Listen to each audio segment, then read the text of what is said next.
പാലിയേക്കരയിൽ toll വിലക്ക് തുടരും. Toll പിരിവ് പുനഃസ്ഥാപിക്കുന്ന കാര്യത്തിൽ തിങ്കളാഴ്ചയോടെ അന്തിമ തീരുമാനമെടുക്കാമെന്ന് ഹൈക്കോടതി വ്യക്തമാക്കി. തുടർന്ന് ഇത് സംബന്ധിച്ച ഹർജി നാളെ പരിഗണിക്കാനായി മാറ്റി.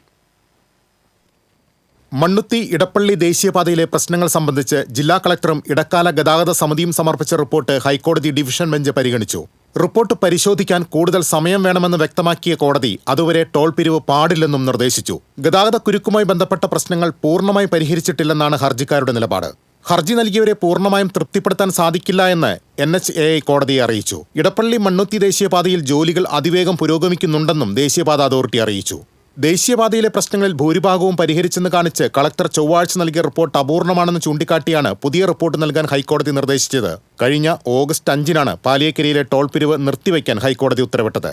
ദേശീയപാതയിലെ നിർമ്മാണ പ്രവർത്തനങ്ങൾ മൂലം ഗതാഗതക്കുരുക്ക് രൂക്ഷമായ സാഹചര്യത്തിൽ കോൺഗ്രസ് നേതാക്കളായ ജോസഫ് ടാജറ്റ്, ഷാജി കോടങ്കണ്ടത്ത്, OJ ജനീഷ് എന്നിവരാണ് ടോൾ തടയണമെന്ന ആവശ്യവുമായി ഹൈക്കോടതിയെ സമീപിച്ചത്. എന്നാൽ ടോൾ തടഞ്ഞ് 40 ദിവസം കഴിഞ്ഞിട്ടും ഗതാഗതക്കുരുക്കും സർവീസ് റോഡുകളുടെ തകർച്ചയുമടക്കമുള്ള വിഷയങ്ങൾ തുടരുകയാണെന്ന് ഹർജിക്കാർ പറയുന്നു.